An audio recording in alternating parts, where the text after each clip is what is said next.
안녕하세요. 저는 29살에 결혼해서 채 3년을 못 채우고 이혼한 31살 여성입니다. 외동딸인 저는 결혼 전부터 엄마와 같이 살았습니다. 아빠는 제가 고등학교 때 돌아가셨고 그 이후 엄마가 학교 앞에서 작은 분식집을 하시며 저를 키우셨어요. 아빠가 안 계셨지만 힘들게 자란 기억은 없습니다. 엄마 분식집은 장사가 아주 잘 되었고 나중에는 조그만 상가 건물도 매입하여 월세를 받으셨어요. 엄마는 제가 갖고 싶다는 게 있으면 항상 모자람 없이 사주셨습니다. 저 역시 자라면서 엄마를 속상하게 하는 일이 거의 없었고요. 그렇게 저희는 서로에게 각별한 모녀였습니다. 그런데 나쁜 일은 왜 한꺼번에 오는 것일까요? 엄마가 갑자기 돌아가시고 얼마 후 제가 이혼까지 하게 되면서 한동안 힘든 시간을 보냈습니다. 믿었던 사람에게 철저히 속았다는 것도 알게 되었고요. 저는 지금 온라인에서 옷 장사를 하고 있습니다. 옷에 관심 있는 여성이라면 제가 이름만 말해도 알만한 그런 사업체죠. 엄마는 하나밖에 없는 딸이 공부를 잘해서 좋은 대학에 보내주고 싶어 하셨지만 제가 그 기대에 부응하지 못했어요. 지방의 그저 그런 인문계 대학에 진학했고 한동안은 이리저리 취업을 위해 방황하는 시간을 가졌죠. 그러다가 한번 해볼까 하는 가벼운 마음으로 조그맣게 장사를 시작했습니다. 그때 나이가 24살이었습니다. 원래 제가 이것저것 꾸미는 것도 좋아하고 눈썰미가 좋은 편이었는데 제가 입은 옷을 블로그랑 카페 공구를 하면서 돈을 좀 만지게 되었어요. 맘카페 같은 곳에서 말만 해도 다 알 정도로 성장을 했고 그렇게 종잣돈을 마련한 후에 가방, 옷, 액세서리까지 판로를 넓히게 되었습니다. 입소문이 나고 SNS를 통해 장사가 잘 되기 시작하자 매출이 터지기 시작했어요. 장사 규모가 점점 커지고 그러다 제가 28살이 되던 해에 오프라인 매장도 하나 내게 되었습니다. 그렇게 매장의 오픈 준비를 할 때 남편을 만났습니다. 그 당시 남편은 33살이었고 매장 인테리어 공사를 맡긴 업체 직원 친구였습니다. 대학을 삼수로 갔는데 군대를 늦게 가서 아직 졸업을 못한 학생이라고 하더라고요. 방학이라 먼저 취업한 친구 회사에서 아르바이트를 한다고 했습니다. 그때 처음 본 그 사람은 참 인물이 좋았습니다. 큰 키에 운동을 열심히 했는지 다부진 체격이 매력 있는 사람이었어요. 남편이 면바지에 운동화, 면티를 입고 왔는데 피부도 너무 좋고 얼굴에서 빛이 나는 느낌이랄까요? 맞습니다. 인정하기 싫지만 저는 남편을 보고 한눈에 반한 거였습니다. 저는 객관적으로 미인은 아니었어요. 그래도 옷장사를 하다 보니 꾸미기를 잘하고 나이도 젊어서 집적대는 남자가 없진 않았습니다. 어린 나이부터 사업에 뛰어들어 정신없이 앞만 보고 달려오다 보니 저한테 관심을 보이는 남자가 있어도 연애의 마음이 들지는 않았습니다. 게다가 옷장사를 하다 보면 피팅 모델과 같이 일할 기회가 많은데요. 저를 보고 돈 좀 있나 보네 하며 붙으려는 어린 남자들도 많았습니다. 그런 남자들만 봐서인지 남편은 제게 뭔가 달라 보였었죠. 하여튼 그 사람이 제 매장의 인테리어 현장 잡일을 하는데 나이 먹고 자존심 따지는 것도 없었고 같이 일하는 인부들과도 격이 없이 어울리는 그런 모습들이 저한테는 참 호감으로 느껴졌습니다. 그렇지만 제가 먼저 연락처를 물어본다거나 대놓고 만나보자고 할 용기가 없어서 인테리어 공사가 끝날 때까지 그냥 그렇게 얘기 한번 제대로 못 해보고 말았습니다. 얼마 후 공사가 끝나고 매장을 오픈했는데 뜻밖에도 그 사람이 갑자기 매장으로 찾아왔습니다. 저는 남편을 보고 깜짝 놀랐어요. 말쑥한 정장 차림으로 나타난 모습이 정말 멋있더라고요. 은영 씨, 저 기억하세요? 저 그때 매장 공사하던 김정훈이라고 합니다. 실례가 안 된다면 은정 씨 시간 날 때 한번 만나보고 싶어요. 갑자기 찾아와서 놀라게 해드려 죄송합니다. 은정 씨 처음 볼 때부터 마음에 들었는데 용기 내서 찾아왔어요. 어머, 네. 갑작스러워서 저도 좀 당황스럽긴 한데 저야 뭐 좋죠. 연락 주세요. 전 좀 얼떨떨했습니다. 내가 관심을 갖고 힐끔힐끔 볼 때 가끔 눈이 마주치기는 했었는데 그럼 이 사람도 나에게 관심이 있었던 건가? 하는 생각에 그땐 정말 설레고 기분이 좋았습니다. 남편 슈트핏이 좋아서 정신을 더 못 차린 것도 있고요. 그래서 얼마 후 우리는 첫 데이트를 하게 되었고 같이 밥을 먹게 되었죠. 남편은 그날도 정장을 차려입은 채였고 그 모습을 보니 나와의 만남에 이렇게 정성을 들였구나 하는 생각이 들어 기분이 좋았습니다. 그런데 갑자기 그 사람이 저에게 고백을 하더라고요. 은정 씨, 제가 은정 씨 보고 끌린 게 뭔 줄 아세요? 나이도 어린 것 같은데 사업체까지 꾸리면서 성실하게 살고 있는 것 같아서요. 자기 일에 열정이 있는 모습이 너무 멋지던데요. 아시겠지만 제가 그때만 해도 아직 졸업도 못한 학생이고 취업 준비 중인 처지라 만나자는 말을 꺼내기가 좀 힘들었어요. 근데 저 오늘 지원한 회사에 합격했습니다. 이제 회사에 취업도 했고 은정 씨한테 고백할 용기가 생겼어요. 저랑 사귀어 주세요. 저도 사실 처음 봤을 때부터 정훈 씨한테 관심이 있었어요. 사실 제가 연애를 못 해봐서요. 지금 너무 떨리네요. 암튼 절 좋게 봐주셨다니 고마워요. 우리 차근차근 만나봐요. 저는 그때 그 사람의 그 고백을 웃기게도 철석같이 믿었고 굉장히 감동까지 했습니다. 우선 내가 호감있던 사람이 나를 좋게 봐줬다는 것 자체가 너무 기뻤죠. 그런데 지금 생각하니 우리 첫 데이트 날이 면접 본 날도 아니고 회사에 합격한 날인데 정장을 입고 온 것부터가 이상했던 거였네요. 사실 그건 회사에 합격했다는 거짓말을 하기 위한 남편의 연출이었던 거죠. 절 속이려는 연출에 위화감을 못 느낄 정도로 저는 그때 남편한테 좋은 감정을 갖고 있었던 거고요. 이후 남편은 졸업학점 이수가 끝나고 논문도 냈다며 제 매장에 자주 들리기 시작했습니다. 직원들 간식도 사오고 커피도 사오고 저는 그 사람의 지극정성에 쉽게 감동했고 같이 일하는 직원들은 남자친구가 너무 자상하다며 칭찬했죠. 그렇게 몇 개월간 우리는 평범한 연인들처럼 연애를 했습니다. 남편은 자기 나이가 적은 건 아니라며 합격한 직장도 탄탄하니 빨리 결혼하고 싶다고 하더군요. 전 그것마저 나를 그 남자가 너무 사랑해서 그랬다고 믿었습니다. 그래서 엄마한테 그 사람을 소개해줬고 엄마 역시 말끔하게 잘생긴 그 사람을 보고 마음에 쏙 들어 하셨습니다. 저희 집에 인사하러 온 날 남편은 조금 놀란 듯 했습니다. 엄마는 소유하고 계신 상가 건물 맨 위층에 거주하고 계셨거든요. 저는 남편과 만나면서 지나가는 말로 엄마가 나보다 능력 있고 노후 준비도 다 돼 있으신 분이라고 남편에게 말을 한 적이 있었는데 건물주인 줄은 몰랐던 거죠. 아무튼 그렇게 남편이 훤칠한 외모와 싹싹한 태도로 엄마에게 후한 점수를 받게 되었고 결혼 허락도 받게 되었죠. 만난 지 1년도 안 됐는데 그렇게 금방 결혼할 생각까지 했다니 저도 참 바보 같았다는 생각이 듭니다. 저는 그때 오프라인 매장 근처 오피스텔에 혼자 살고 있었습니다. 제가 매장을 내면서 대출을 좀 보태 마련한 집이었어요. 오피스텔이긴 해도 신혼집으로 쓸 법한 넓은 평수이고 전철역 바로 앞에 있어서 꽤 비싸기도 했고요.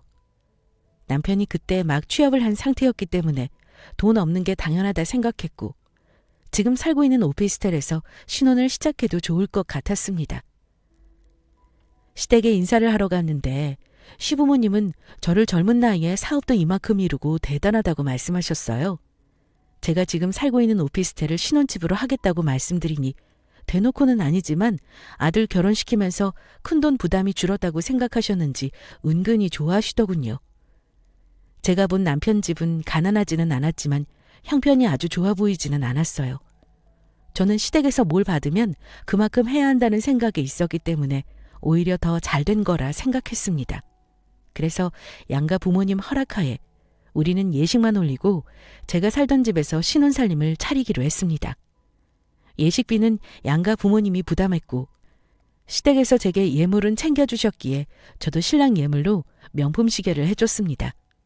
양가 부모님 한복은 남편이랑 내가 각자 하는 걸로 해서 서로 부모님 옷 해드리자 했는데 남편이 그동안 모은 돈으로 양가 부모님 옷값 드릴 돈 정도 있다면서 자기가 번 돈으로 다 해드린다고 하길래 전 그때 감동을 해더랬습니다. 돌아보면 아무것도 모른 채 결혼 준비에 바빴던 그때가 제일 행복했던 것 같네요. 그런데 이상한 점이 있었습니다. 결혼식에 남편 직장 동료들이 거의 안 왔더라고요. 여보, 근데 결혼식 날 말이야. 당신 회사 동료들은 왜 아무도 안 온 거야? 당신 대학교 동기들도 별로 안 온 것 같던데? 회사 다닌 지 몇 달 되지도 않았는데 결혼한답시고 청첩장 돌리기가 좀 민망하더라고. 민폐 같기도 하고 말이야. 친구들은 거의 지방에 있어서 연락을 미처 못했어. 제 생각엔 어차피 동기들이나 동료들이 결혼하면 거기 가게 될 텐데 그렇게 민폐인가 싶었지만 그러려니 했습니다. 그렇게 결혼하고 2달 뒤였습니다. 남편이 어두운 표정으로 저에게 말하더군요. 여보, 나 회사를 그만둬야 할지도 몰라. 위에서 낙하산으로 들어온 놈이 큰 실수를 했는데 그걸 신입인 나랑 다른 동기가 뒤집어 쓰게 됐어. 누군가는 책임을 져야 하는데 나를 자꾸만 압박을 하는 거야. 며칠 너무 힘들고 출근하기도 싫고 그랬는데 아무래도 당신한테는 말해야 할 것 같아서. 뭐? 그걸 왜 이제야 말해? 당신 그래서 며칠 동안 얼굴이 어두웠구나. 잘못한 사람은 그냥 다니는데 잘못 없는 당신이 왜 관둬야 하는 거야? 그놈이 시킨 일인데 서류는 온통 다 내가 한 일로 되어 있으니 나보고 책임을 지라는 거야. 나도 처음엔 버틸 생각이었는데 점점 힘들어지네. 여보, 걱정 마. 살다 보면 이런 일도 있을 수 있고 저런 일도 있을 수 있어. 지금 우리가 어려운 상황도 아니고 내가 버는 것만으로도 충분히 살 수 있으니까 관둬. 그리고 잠시 쉬면서 뭐 할지 생각해봐. 저는 되려 남편을 위로해 주었습니다. 남편한테 내가 힘이 되어줄 수 있다는 게 기쁘기도 했고요. 지금 생각하면 그건 나의 교만이었고 그게 내 발등을 찍게 된 거지만요. 남편은 그 후 공무원 준비를 한다고 공시생이 되었습니다. 남편에게 생활비 카드를 주고 내가 남편 학원비도 대주며 뒷바라지를 했죠. 안 좋게 퇴사했는데 공부하느라 힘이 드는지 남편이 예민해지는 게 느껴져서 한동안 집과 매장을 오가며 밥까지 해바쳤습니다. 그 와중에 남편은 시댁에 용돈 드려야 된다고 말을 하더라고요. 자기가 대기업 들어가서 자랑스러워 하셨는데 친척분들이 아들한테 용돈을 얼마 받냐고 부모님께 물어보더라며 어찌해야 할지 모르겠다면서요. 남편의 실직을 시댁에는 일단 비밀로 한 상태였고 나중에 남편이 합격을 하면 사실을 다 말씀드릴 계획이었죠. 저는 제가 번 돈으로 남편을 통해 시댁에 용돈까지 드리게 되었습니다. 저희 친정엄마는 제가 워낙 밤낮 없이 바쁘고 정말 무슨 일이 있을 때만 연락을 하는 터라 우리 부부한테 그런 일이 있을 거라고 생각도 안 하고 계셨어요. 또 남편을 너무 예뻐하셨기에 남편의 이상한 점을 전혀 의심하지 않는 분이셨습니다. 그 무렵 저는 오프라인 매장을 정리할지 말지 고민을 하게 되었습니다. 인터넷만 해도 매출이 큰데 굳이 인건비 감수하면서 매장해야 하는 생각이 들기도 했고 고객 응대에 점점 지쳐가기도 했고요. 그래서 옷 말고 다른 업종으로 가게를 하나 내보면 어떨까 하는 생각을 하고 있을 때였는데 마침 알고 지내는 부동산에서 오프라인 매장 권리금에 조금만 더 보태면 목존 자리 카페를 하나 인수할 수 있다고 기뜸해 주었습니다. 그래서 오프라인 매장 정리한 돈에 큰 돈을 얹어서 카페를 인수했습니다. 부동산에서는 조금만 보태면이라고 했지만 사실 뚜껑을 열어보니 거금이 들어갔습니다. 목 좋은 자리라 제가 운영하던 옷가게보다 매출도 훨씬 잘 나와서 대출도 금방 갚을 수 있을 것 같더라고요. 남편이 본격적으로 이상해진 건 이때부터였습니다. 처음에 카페를 인수할까 한다고 말했더니 정말 좋아하더라고요. 전 그전부터 남편에게 여자들 상대로 옷 장사하는 게 참 힘들다. 여자들 비위 맞추는 것도 힘들고 악의적으로 제품 환불하는 것도 참 힘 빠진다면서 하소연한 적이 있어서 제가 이제는 힘들지 않아도 되니 기뻐하는 줄 알았습니다. 정말 자기 일처럼 기뻐하는데 진짜 자기 일이라 그런 줄은 몰랐었죠. 남편은 제가 카페 오픈 준비를 할 때부터 자꾸 매장에 얼굴을 비추더라고요. 어느 날은 알바를 뽑으려 하는데 여보, 알바생 뽑을 때는 조심해야 해. 사람 잘 써야 하는 거 알지? 가게 망하게 하는 건 사장이 아니라 종업원이거든. 내가 알바 좀 해봐서 사람 잘 볼 줄 아니까 내가 면접 보는 건 도와줄게.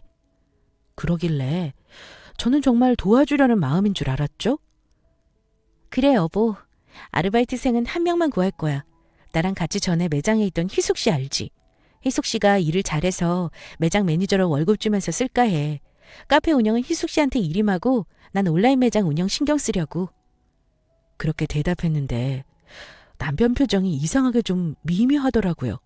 아무튼 저는 그렇게 오픈 준비를 마치고 카페 운영을 시작했습니다. 근데 남편이 매장 오픈 후에도 저희 카페를 드나들었나 보더라고요. 그러면서 자꾸 매니저랑 기싸움을 해서 어느 날은 매니저가 조심스럽게 제 남편 때문에 자기가 일하기가 너무 힘들다고 한 적이 있습니다. 그 얘기를 듣고 저는 남편에게 얘기했습니다. 당신 나 모르게 왜 자꾸 카페에 드나드는 거야? 당신은 공부에 집중해. 당신은 할 일이 따로 있는데 자꾸 카페에 드나드니까 희숙 씨가 불편하다 그러잖아. 나도 매장에 잘 안 가는데 당신이 자꾸 거길 왜 가? 이제 가급적 얼굴 비추고 그러지 마. 그랬더니 남편이 뜻밖의 말을 했습니다. 여보, 내가 생각을 많이 해봤는데 말이야. 내가 공부를 해보니까 나이도 있는데 너무 막막하고 자꾸 자신감이 떨어져. 공부가 생각보다 너무 어려워. 나 솔직히 당신이 카페 인수한다고 했을 때 나한테 한번 맡아보라고 말할 줄 알았어. 어차피 사람 쓰는 거 돈 드는 거잖아. 그러지 말고 차라리 내가 매장 관리하면 돈이 이중으로 들어갈 일도 없는 건데 굳이 왜 사람을 쓰는 거야? 나 솔직히 서운해, 당신한테. 남편 말을 들으니 좀 멍했달까요? 당황스럽기도 했고요. 남편은 전혀 그런 내색이 없었기에 전 생각도 안 했던 일이었죠. 남편이 나한테 서운했다고 말하는 게 좀 미안하더라고요. 아직 결혼한 지 1년 좀 넘은 신혼이고 제가 남편을 좋아하는 마음이 커서 그랬는지 서운했다고 하니 내가 남편 마음을 헤아려주지 못했구나 싶었습니다. 결국 저는 함께 일했던 매니저를 내보내고 남편에게 카페를 맡겼습니다. 남편이 학생 때부터 이 일 저 일 경험한 게 많아서 그런지 일 잘한다는 건 거짓말이 아니었더라고요. 커피도 잘 뽑고 매장 관리를 정말 잘했습니다. 저는 온라인 배송 창고가 집에서 좀 멀어서 아예 남편한테 매장 관리를 일임했습니다. 한 달에 한두 번씩 매장에 들리곤 했는데 매장에 가면 아르바이트생들이 갈 때마다 바뀌어 있었습니다. 여보, 지난번에 일하던 아르바이트생은 그만둔 거야? 한 달을 못 채우는 것 같아. 자꾸 아르바이트생이 바뀌니 당신이 힘들지 않아? 말도 마. 요즘 애들 얼마나 야가 빠졌는지 자기 스케줄 겹치고 학교에 바쁜 일 생기면 책임감 없게 쉽게 그만두고 그러네. 그래서 뽑고 또 뽑고 아주 힘들어 죽겠다, 여보. 기껏 일 가르쳐 놓으면 관둔다 그러니 말이야. 저는 아무것도 모르고 자꾸 사람 바뀌어서 힘들겠다며 위로해줬습니다. 어쨌든 카페는 잘 됐고 난 사입과 신상 기획 그런 것만으로도 바빠서 카페에 들르는 일이 점점 줄어들게 되었습니다. 그러다가 배송 창고가 너무 멀어 제가 힘들다 보니 집에 가까운 동네로 창고를 옮기게 되었습니다. 좀 오래된 건물이었는데 괜찮은 가격에 매입을 했고요. 땅도 싸고 교통편도 괜찮은데 건물이 좀 오래돼서 리모델링이 필요한 상태였습니다. 오래전에 오프라인 매장 인테리어 해줬던 업체에 연락해서 견적을 뽑아달라고 의뢰를 했습니다. 남편 친구가 그 업체 직원이라 겸사겸사 서로 좋은 일이라 생각했고 사장님께 연락을 드려 건물을 좀 봐달라 부탁드렸죠. 그런데 이게 정말 신의 한 수였습니다. 사장님이 제 건물에 와서 견적 봐주시고 저에게 잠깐 얘기 좀 하자고 하시더라고요. 그래서 왜 그러나 했는데 저기 최 사장, 이런 말 하는 거 좀 조심스럽긴 한데 그래도 온 김에 얘기하는 게 나을 것 같네요. 저 혹시 최 사장 남편 별일 없나요? 속썩이는 건 없고? 네? 그게 갑자기 무슨 말씀이신지. 제가 무슨 의도인가 싶어서 표정을 굳히니 한숨까지 쉬면서 얘기를 이어나가더라고요. 나도 우리 직원한테 들은 거예요. 얼마 전에 우리 회사 직원들하고 회식을 하는데 남편 친구 알죠? 그 친구가 얘기를 하더라고. 인생은 타이밍이라고. 잠깐 아르바이트 했던 그 직원 친구 놈이 글쎄 아르바이트 하던 매장 사장이 알부자라는 소리를 듣고는 작정하고 들이래서 결혼했다고 하는 거야. 근데 지금은 카페 사장 노릇한다고 말이야. 내가 그 둘한테 최 사장네 매장 인테리어 작업시키면서 혹시나 나이 어리다고 남자들이 무시할까봐 나이 어려도 사업 크게 하는 사람이니 조심해서 대하라고 주의를 준 적이 있었거든. 괜히 내가 좀 찜찜하더라고. 그래서 일하러 온 김에 물어본 거니 너무 기분 나쁘게 생각하지 말아요. 아이, 별일 없이 잘 살면 좋은 거고. 사장님의 말이랑 표정을 보니까 그냥 하는 것 같은 말이 아니구나 하는 느낌이 확 오더라고요. 뭔가 있구나. 그래서 나한테 슬쩍 흘려주는구나 싶었습니다. 그 자리에서 일단 저는 남편이랑 잘 지낸다고 걱정 마시라고, 원래 부부들 일은 남들 모르는 거라고 하고 말하고 넘어갔습니다. 그리고 저는 흥신소에 남편 뒷조사를 의뢰했습니다. 결과적으로 남편은 회사에 취직했던 적이 아예 없었습니다. 그리고 나를 작정하고 꼬시려고 한 게 맞다는 사실도 알게 되었습니다. 그러니까 처음부터 결혼해서 지금까지 다 쇼였고 저를 속였던 거죠. 저는 남편이 가진 적 없어도 성실하고 노력하는 면이 있다고 생각해서 그 부분을 잘 본 건데 그게 사실 다 거짓이었던 겁니다. 저는 다른 건 넘어갈 순 있어도 거짓말한 건 넘어갈 수 없다고 생각했습니다. 제가 믿었던 남편의 모습이 전부 허상이었고 속아서 결혼을 했다는 생각에 배신감이 너무 컸기에 저는 남편에게 내가 알게 된 사실을 전부 말했습니다. 당신은 나한테 뭐가 진실이고 뭐가 거짓인 거야? 나는 결혼 전부터 당신 말이라면 다 믿었고 당신이 하고 싶다는 거 다 뒷바라지 해줬는데 결국 다 그게 날 속인 거였네? 여보, 정말 미안해. 내가 당신을 너무 사랑하고 놓치고 싶지 않아서 그런 거야. 거짓말을 하고 싶어서 하는 사람이 어디 있겠어. 나 거짓말한 거 당신한테 정말 잘못했고 앞으로 당신한테 다 갚으면서 살게. 정말이야. 한 번만 용서해줘. 남편은 이렇게 매달리더군요. 저는 진지하게 이혼 생각까지 하고 있었습니다. 그런데 그 시기에 운명의 장난처럼 제가 임신했다는 걸 알게 되었고 이걸 알게 된 남편은 더 저에게 더 매달렸습니다. 참 사람 마음이란 게 우습더라고요. 남편이 저에게 사기를 쳤다는 거에 실망하고 이혼까지 고민했는데 애가 생기니 그래도 아빠는 있어야 하지 않나 싶더군요. 남편이 카페는 꽤 잘 운영해서 자기 용돈 빼놓고는 저한테 꼬박꼬박 입금을 잘하기도 했고 그래서 저는 일단 남편을 용서해 주었습니다. 헤어질 거 아니면 언제까지 그 일로 남편 원망할 건가 싶기도 했고요. 그런데 남편 때문에 스트레스를 받으며 새벽 시장에 다니고 일을 쉬지 않고 하느라 몸이 힘들었는지 저는 결국 유산을 하고 말았습니다. 그 일이 있고 나서 남편은 저에게 더욱더 잘했습니다. 원래도 다툼은 많이 없었지만 제가 워낙 바쁘다 보니 집에서 부딪힐 일이 없어서 그랬던 것 같기도 합니다. 그런데 아기가 잘못되고 난 그해 겨울에 저에게 감당할 수 없이 슬픈 일이 생각지도 못하게 또 일어났습니다. 아기가 잘못되고 얼마 후였습니다. 친정엄마가 새벽에 일찍 나가는 저를 챙겨주시겠다고 음식을 이것저것 해서 가지고 오시다가 교통사고를 당하고 말았죠.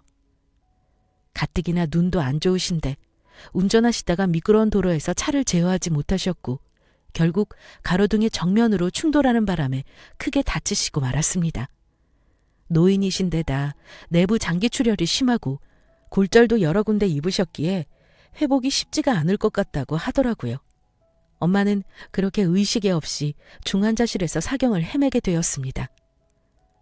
저는 그때 제정신이 아니었습니다. 우리 엄마가 어떤 엄마인데 제가 아직 효도도 못했는데 이렇게 엄마를 보낼 수가 없더라고요. 일이 바빴지만 직원들에게 맡겨놓은 채 저는 엄마의 의식이 돌아오길 바라면서 병원에서 거의 살다시피 했습니다. 며칠을 그렇게 울며 병원을 오갔고 남편까지 일을 안 할 수는 없는 노릇이라 카페 일은 당신이 알아서 하라며 남편에게 부탁했어요. 남편은 가게 일 때문에 병원에 자주 오지는 못했고요. 그렇게 일주일이 흘러 새해를 하루 앞둔 날이었습니다. 엄마는 아직도 중환자실에서 의식을 못 찾고 계셨고 상태는 점점 더 안 좋아져서 의사 선생님이 마음의 준비를 하라고 하시더군요. 저는 그 말을 듣고 남편에게 울면서 전화를 했습니다. 여보, 엄마가 더 이상 버티는 게 어려울 것 같대. 나 어떡하지? 아무래도 오늘은 병원에서 밤새야 할 것 같은데. 당신 일 끝나고 와줄 수 있어? 병원으로 와줄 수 있냐고 묻는 제게 남편이 곤란해하며 말했습니다. 어쩌지 여보? 좀 전에 연락을 받았는데 내 친구놈 알지? 글쎄 아버지가 오늘 돌아가셨대. 그래서 지금 급하게 거기 내려가는 중이야. 내가 부의금만 전달하고 내일 바로 올라올 테니 조금만 참아. 설마 그때까지 뭔 일이야 있겠어? 장모님이 사경을 헤매고 있다는데 친구 아버님 돌아가신 장례식장에 가고 있다는 남편이 저는 너무 서운했지만 장례식장에 가고 있다는 남편에게 되돌아오라는 말은 할 수가 없어서 일단 알겠다고 대답을 했습니다. 근데 기분이 뭔가 이상했습니다. 한 번을 속은 전력이 있어서 그런 건지 왠지 남편 말에 의심이 가기 시작했습니다. 하지만 설마 와이프가 이렇게 힘든 일을 당하고 있는 걸 아는 사람이 절 속일까 싶은 생각에 애써 그런 생각을 지웠습니다. 그리고 새해를 맞이하는 그날 밤을 넘기지 못하고 엄마는 돌아가셨습니다. 엄마가 돌아가시고 남편에게 수없이 전화를 걸었지만 어쩐 일인지 남편은 전화를 한 통도 받지 않았고 그 다음날 오후가 되어서야 제 연락을 받은 남편은 허겁지겁 병원에 나타났습니다. 저는 정신을 잃을 정도로 울었고 너무 슬픈 나머지 어떻게 장례를 치렀는지도 기억이 잘 나지 않습니다. 엄마의 장례를 치르고 나서 저는 심신이 너무 힘들었어요. 하지만 하고 있는 일을 계속 손에서 놓고 있을 순 없었죠. 그때 마침 사무실에서 가까운 아파트를 분양받았고 원래 살던 오피스텔을 팔기로 결심을 했습니다. 그런데 남편이 오피스텔 파는 건 적극적으로 말리더라고요. 지금이 고점인 것 같아도 입지가 좋은 곳이라 더 오를 것 같다길래 그 말도 일리가 있어서 월세를 받기로 하고 세를 놨습니다. 얼마 후에 부동산에서 전화가 왔는데 젊은 아가씨가 들어온다고 하더라고요. 저는 바로 계약해달라고 했고 남편에게 그 일은 알아서 처리하라고 하고는 바쁘게 생활하면서 2달의 시간이 흘렀습니다. 어느 날 저녁 월세 놓은 오피스텔 건물 부동산 사장님이 전화를 하셨더라고요. 저랑은 여러 번 거래를 했고 창고 건물이나 집 살 때 항상 조언을 구하느라 친분이 두터운 사이여서 저는 별다른 생각 없이 전화를 받았는데 저한테 깜짝 놀랄 말을 하셨습니다. 최 사장님, 잘 지내요? 내가 이 말을 해야 하나 말아야 하나 진짜 수백 번 생각했는데 그동안 내가 최 사장하고 안 세월이 얼마야. 그냥 넘길 수가 없어서 말이야. 최 사장 남편 단속 잘해야겠어. 월세 놓은 오피스텔 말이야. 최 사장 남편이 자꾸 오피스텔을 드나드는 걸 몇 번 봤어.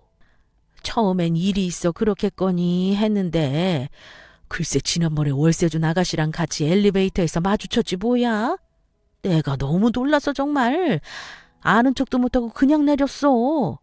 최 사장 남편도 놀랐는지 엄청 당황하더라고. 보통 일이 아니니 내가 하는 말 그냥 넘어가지 말고 알았지? 그때 다시 한번 머리통을 얻어맞은 느낌이 들더군요. 저는 그제야 남편이 보인 찜찜한 행동들이 의심스러웠고 흥신소를 통해 다시 한번 남편 뒷조사를 했죠. 그랬는데 알고 싶지 않은 진실을 알고 말았습니다. 남편한테 여자가 있더군요. 그것도 매장에서 일하는 어린 아르바이트생하고요. 기가 막히니 눈물도 나지 않았습니다. 게다가 카드 내역을 보고 저는 당장 남편을 죽여버리고 싶은 생각까지 들었습니다. 남편은 내 카드로 겁도 없이 데이트 비용을 잘도 쓰고 다녔더라고요. 게다가 엄마가 돌아가신 그날, 제가 인생에서 가장 힘들었던 바로 그날, 남편은 강원도 어느 호텔에서 숙박비를 결제했습니다. 친정엄마가 사경을 헤매고 있을 때 제가 눈물로 내 옆에 있어달라 하던 그때 남편은 그년과 같이 해돋이를 보러 여행을 갔던 거였죠. 그래서 전화도 계속 받지 않았던 거고요. 그러고 나니 남편의 이상한 행동들이 납득이 가기 시작했어요. 저를 사무실에 항상 데려다주고 데려오고 했던 것도 남편이 자상해서 그런 게 아니라 자기가 바람 피우기 편하려고 그런 거란 추측이 들었습니다. 아르바이트생을 자주 바꾼 이유도 제가 매장에 드나들었을 때 제 얼굴을 본 아르바이트생은 바로 잘났구나 하는 생각이 들었고요. 이 모든 걸 알게 된 저는 더 이상 남편을 용서할 수 없을 것 같았습니다. 이미 한 번의 배신감을 느꼈던 후라 충격은 더 컸고 이번에는 이혼을 해야겠다는 결심이 확 들더군요. 이렇게 저를 속이는 사람과는 더 이상 살 수 없는 거니까요. 저는 흥신소에서 건네받은 남편의 외도 증거와 남편의 옷가지를 대충 싸서 남편을 기다렸고 퇴근한 남편이 들어오자마자 증거들을 남편에게 던졌습니다. 두 말 안 할게. 더 이상은 안 되겠다. 이혼하자. 내 집에서 나가줘. 남편은 외도 사실을 들켰다는 걸 알고는 사색이 되며 무릎을 꿇었습니다. 잘못했어, 여보. 내가 진짜 미쳤나 봐. 너 정리하려고 했어. 근데 걔가 어려서 그런가 자꾸 나한테 집착을 하는 거야. 내가 이혼할 생각이 없다고 하는데도 내가 확실히 정리할게. 제발 이혼하지 말자. 우리 아기도 가져야 하는데, 응? 애원하는 남편이 참 가증스러웠죠. 난 이미 당신한테 한 번 기회를 줬어. 난 당신하고 집에 같이 있는 것도 구역질라. 입만 열면 거짓말인 당신 말 더 이상은 믿어줄 생각 없어. 당장 나가. 그리고 내일부터 내 카페에 나올 생각하지 마. 오늘까지 일한 건 계산해서 돈 붙여줄게. 저는 가방 하나만 들려 남편을 쫓아냈습니다. 그리고 다음 날 남편이 바람피운 상대인 상간녀에게 연락을 했어요. 제가 전화하자 상간녀는 놀란 듯 했지만 자기도 할 말이 있다고 하더군요. 저는 그래 한번 네 말도 들어나 보자 하는 마음으로 이혼 서류와 외도 증거를 챙겨 상간녀를 만났습니다. 20대 초반인 어린 여자애를 앞에 두고 보자니 열불이 났습니다. 인연이 남편과 같이 놀았구나 하는 생각에 마음 같아선 머리끄덩이를 붙잡고 딱이라도 때리고 싶었지만 일단 사실 확인을 해야겠다고 생각했어요. 상간녀는 참 철이 없었습니다. 자기가 유부남이랑 바람을 피워 가장을 파탄낸 것이 얼마나 큰 잘못인지조차 알지 못하는 것 같아 보였습니다.